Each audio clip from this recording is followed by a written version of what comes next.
las emociones presentes en la conquista de México.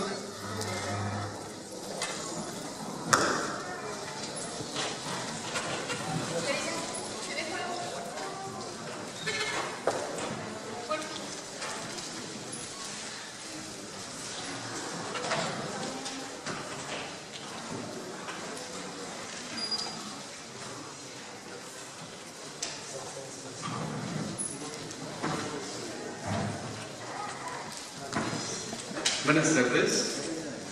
Hoy vamos a hablar de las emociones. Es un trabajo que desarrollé como una inspiración al leer el texto de León Portilla, La visión de los vencidos. Y esta es una reflexión, ojalá, y bueno, pues quede algo en nuestra memoria. Las emociones, parte importante del ser humano que lo acompañan desde su aparición en el mundo, comunican y transmiten afectos a lo largo de su existencia y juegan papeles decisivos en la historia, en el caso específico, la conquista de México, un tema que en lo personal resulta apasionante. Se hizo un análisis psicológico emocional, siguiendo el modelo propuesto por Susana Bloch, las emociones básicas, como ella las agrupa: tristeza, miedo, ternura, que es amor, enojo, pasión, que sería el erotismo, y alegría. Y su actuación en los distintos personajes como Moctezuma, Cuauhtémoc, Cortés y el pueblo en general. La propuesta es señalar la importancia de las emociones en la historia de México y considerarlas tanto en el estudio profundo del hombre como en nuestra vida diaria. Vamos a empezar entonces con la definición de emoción. Quiero tomar la etimología de la palabra para ampliar el concepto. Emoción proviene del latín emotio, emotiones, que a su vez se deriva del verbo emovere, que significa moverse desde, retirar, hacer mover. Con estos dos conceptos, más adelante voy a hablar de Susana Bloch, podemos ver la intención de la emoción: percibir y hacer, es decir, sentir y movernos. Cito: las emociones son estados funcionales de todo el organismo que implican procesos fisiológicos, orgánicos y psicológicos mentales. ¿Fin de cita? Bueno, según Susana Bloch, esta definición muestra que las emociones no son algo tan sencillo de entender y vivir como se cree. Menciona fundamentalmente dos aspectos: lo biológico y lo psicológico, como un todo que nos lleva a funcionar de manera adecuada. Es decir, nos llevan a saber que estamos vivos, independientemente de lo que se sienta, en un sentido de la dicotomía bienestar o malestar. Y agrupa las emociones conocidas en 6, que ya referí: tristeza, ternura, que es amor, miedo, enojo, alegría, y erotismo, que sería en este caso la pasión, cada una acompañada de sus respectivos patrones efectores. Bueno, lo valioso de esta propuesta es que tenemos la posibilidad de transitar por todas ellas, y de hecho así lo hacemos en los distintos momentos del día, solo que de una manera intensa, es lo que propone, lo que nos lleva a la descarga de esa energía generada por cada momento y emoción. Pareciera que somos conscientes de tales momentos, la verdad es que no, pues si así fuera nos permitiríamos experimentarlas libremente. Y hablando del proceso, lo que interviene para identificarlas es la sensación, percepción, memoria y recuerdo, un conjunto de elementos que determinan nuestra interpretación de la realidad en todo momento. Entrando pues en el análisis de las emociones en la conquista, comenzaré a mencionar lo que es la tristeza. Esta se presenta en el momento en que Moctezuma entregó el control del pueblo a Cortés. Muy emotivo discurso pronunció al encontrarse frente a frente con Cortés. Cito: no es sueño, no me levanto del sueño adormilado, no lo veo en sueños, no estoy soñando, es que ya te he visto, es que ya he puesto mis ojos en tu tus ojos. A 5, a 10 días, yo estaba angustiado. Tenía fija la mirada en la región del misterio. Y tú has venido entre nubes, entre nieblas. Como que esto era lo que nos habían dejado dicho los reyes, los que rigieron, los que gobernaron tu ciudad, que habrás de instalarte en tu asiento, en tu sitial, que habrías de venir acá, pues ahora se ha realizado. Ya tú llegaste con gran fatiga, con afán viniste. Llega a la tierra, ven y descansa, toma posesión de tus casas reales, da refrigerio a tu cuerpo. Llegad a vuestra tierra, señores nuestros. Imaginemos por un momento la tristeza de saber que por aquello que hemos luchado y trabajado toda nuestra vida se pierda, se entregue a manos de alguien que, de forma un tanto incierta, toma el control del destino de un pueblo. Y bueno, en Cortés experimenta dicha tristeza al regresar de su batalla contra Pánfilo de Narváez y observa cómo el ejército que había quedado para resguardar la ciudad, pues estaba aniquilado. Esto fue lo que le prosiguió a una lucha que tiene como final el repliegue y huida de Cortés, en lo que se conoce como la Noche Triste. Dicha guerra fue motivada, como se verá más adelante, por lo que se consideró una afrenta aprovecharse de la celebración de una fiesta religiosa para matar a los participantes en dicha ceremonia. Bueno, otra figura es Cuauhtémoc, el último rey mexica. Vive la impotencia y la tristeza de no poder hacer más por su pueblo y tener que doblegar su deseo de defenderlo. Cito: «Ah, capitán, ya yo he hecho todo mi poder para defender mi reino y librarlo de vuestras manos. Y pues no ha sido mi fortuna favorable, quitadme la vida, que será muy justo. Y con esto acabaréis el reino mexicano, pues a mi ciudad y vasallos tenéis destruidos y muertos». Digno es de exaltar el valor y coraje de este guerrero que hasta su último aliento procuró ser fiel a su ser y a ser mexica.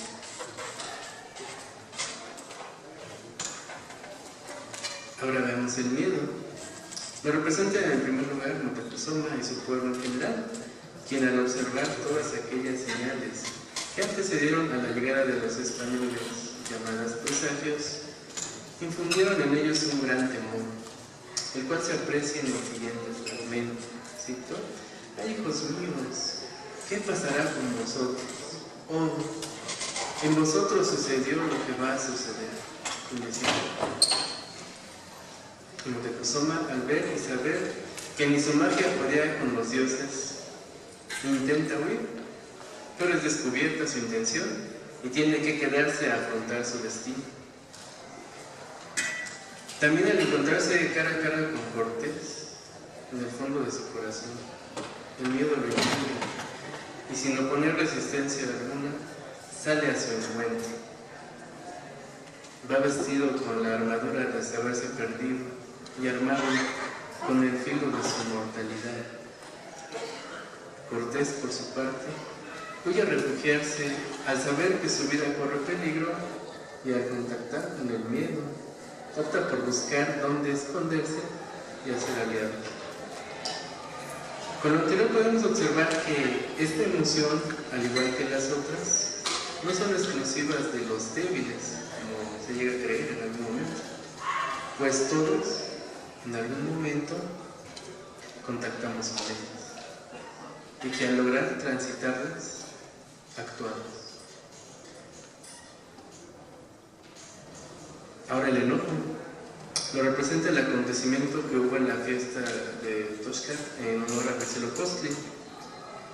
Al estar celebrando tal festividad, fueron atacados los mexicas, estando indefensos, y hubo muchos muertos, eso ya se sabe. La escena continúa hasta que, según algunos relatos, interpuso Moctezuma, por medio de Iztaccíhuatl, da una orden de no contestar.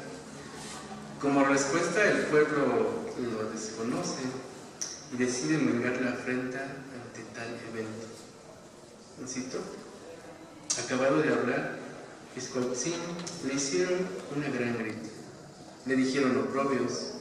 Se enojaron en extremo los mexicanos. Rabiosos se llenaron de cólera y le dijeron: ¿qué es lo que dice ese rey de Moctezuma? Ya no somos sus vasallos. Fin de cita. El enojo y sus derivaciones, rabia, ira, resentimiento, impotencia, son el resultado de transitar en el fondo por la tristeza, pues es una de nuestras reacciones ante el dolor que representa no ser validados. Ahora vemos la pasión. La pasión es una emoción que le da, en algunos casos, sentido al vivir. La podemos identificar en ambos bandos, tanto en los mexicas como en los españoles. En los españoles, al no retroceder ni cesar en su deseo de trascender y de poseer eso que en sus tierras no podían tener, sus tierras de origen: libertad, reconocimiento, poder. En los mexicas y pueblos prehispánicos en general, la pasión la encontramos en su relación con el mundo, su cosmovisión acerca del lugar y el papel que representa cada habitante de su pueblo, en su hacer, en su vivir. Continuamos con la alegría. En este sentido, la alegría también era vivida de una manera peculiar. Se reunía el pueblo a cantar, danzar, compartir los rituales, la religión. La conexión existente entre los dioses y el pueblo se manifestaba de diferentes formas. Basta recordar la variedad de rituales y el significado de cada uno de ellos. Con esta visión, puedo decir que el convivir y colaborar era característico de este pueblo. Existía una armonía y un orden, lo que se reflejaba tanto en el goce como en la incertidumbre y temor que acompañó a estos hombres en lo último de su existir como nación, como pueblo. Del otro lado, los españoles, al ir consiguiendo y logrando lo que necesitaban, necesariamente esto les motivaba para seguir en su afán de conquista. La alegría nos acompaña e invita a experimentar otra posibilidad de contactar con el mundo, de sentir. Es necesaria para que el bienestar entre en nuestras vidas. Y bueno, llegamos a la ternura, que sería el amor. Es la base del hacer y sentir del hombre. Etimológicamente, según los romanos, es todo aquello que no muere. Lo concebían los griegos de tres maneras: el eros, que es el amor físico o carnal; el filetés, que se refiere a la amistad, amor entre padres e hijos; y el agapao, amor por los demás, la humanidad. Para acceder al amor es necesario validar la voz interna del corazón, para que su melodía inunde los sentidos y nos permita reconectarnos con las sensaciones, y en este caso las emociones, hasta llegar a desear conocer más acerca del misterio de existir. En la conquista queda plasmada su obra, la entrega total del ser, esa entrega que se ofrendaba a los dioses con el deseo de agradarles y obtener beneficios. En ambos lados, los mexicas y los españoles igual. A vencer miedos, a ser validados, es lo que nos inspira el amor propio, que también es parte de este análisis. A utilizar la inteligencia y la sabiduría como armas en un combate que diariamente tiene lugar.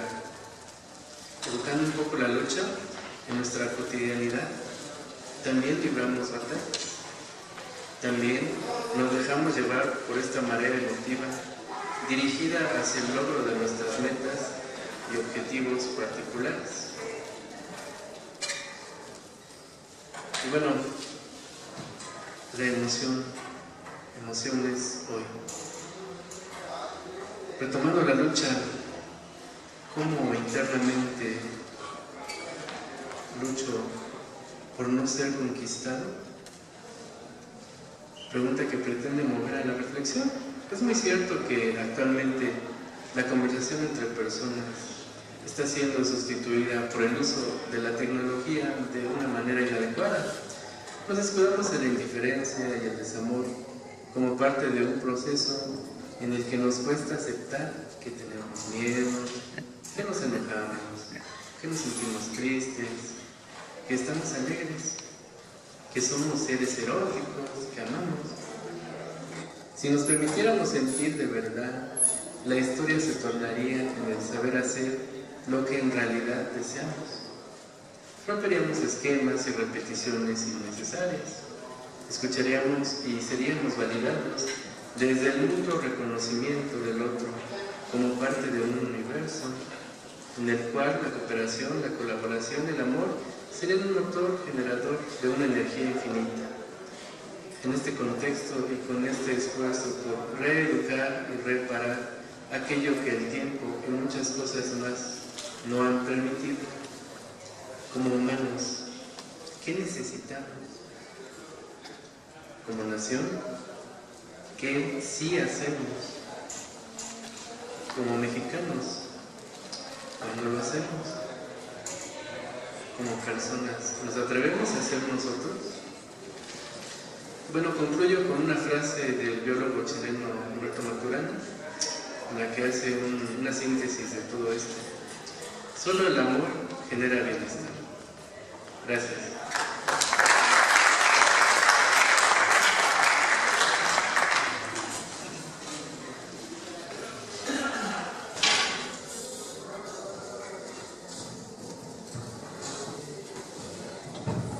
Agradecemos al compañero por su ponencia y ahora procedemos a la ronda de preguntas. ¿Alguna pregunta del público? Si pueden llevar un micrófono para allá, por favor.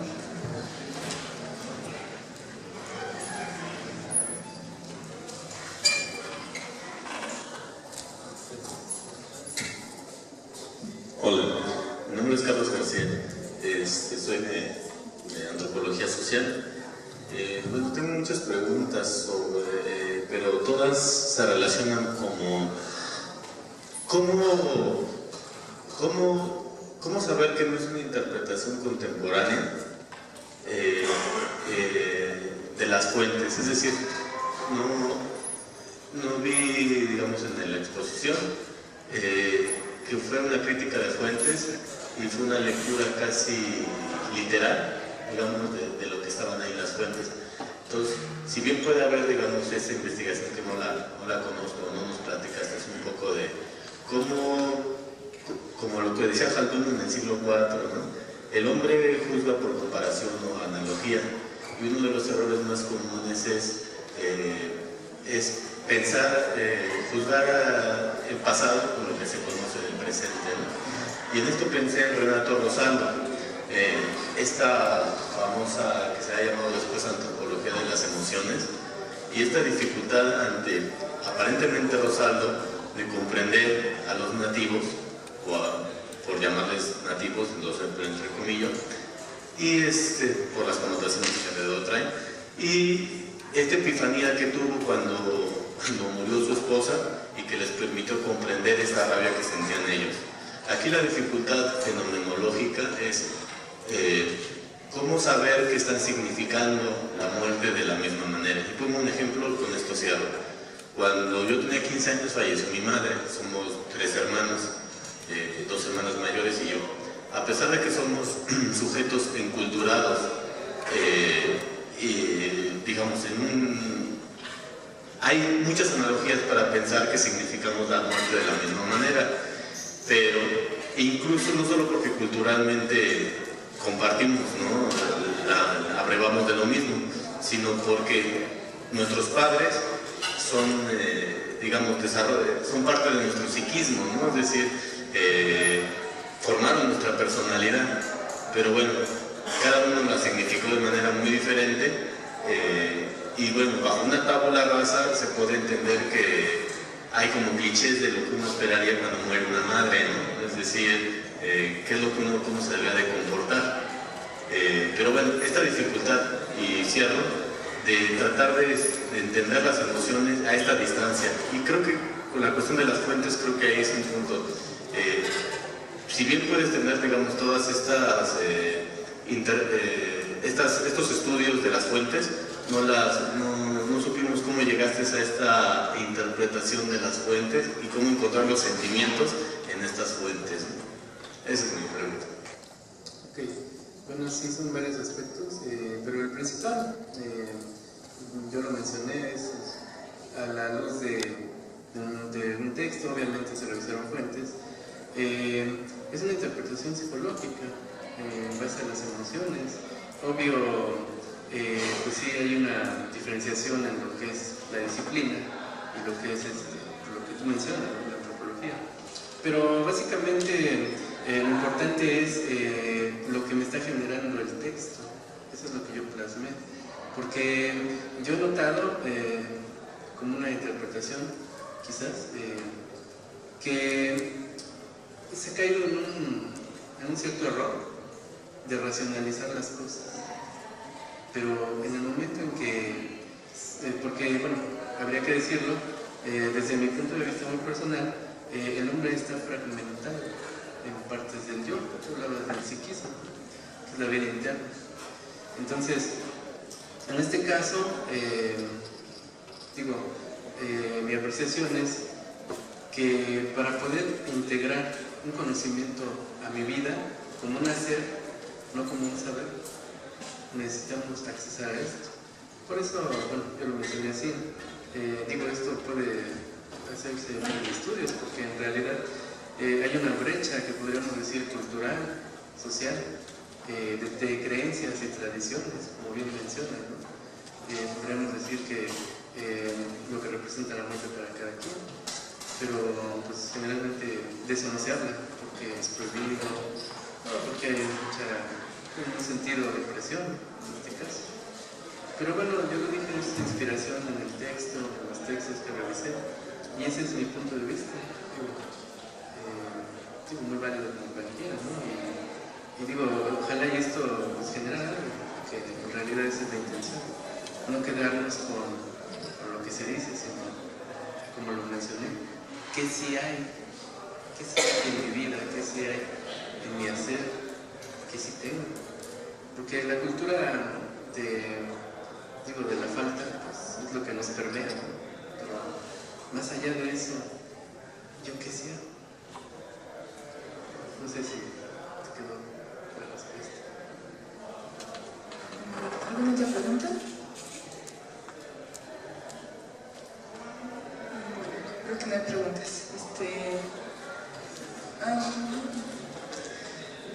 Bueno, agradecemos la participación del psicólogo Juan Jesús Rodríguez Ramírez. Y bueno, me parece que nos da una perspectiva un tanto distinta a lo que estamos acostumbrados a este tipo de foros. Es lo que me parece bastante bueno su ponencia, y quiero extenderle una felicitación por tener este intercambio interdisciplinario con el compañero.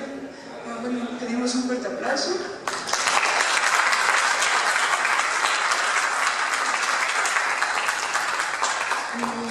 Llamamos aquí a la mesa a Héctor Hugo Peña Mejía, que nos va a hablar un poco de las propiedades femeninas y el rol de la mujer en la época prehispánica, específicamente a mexicas.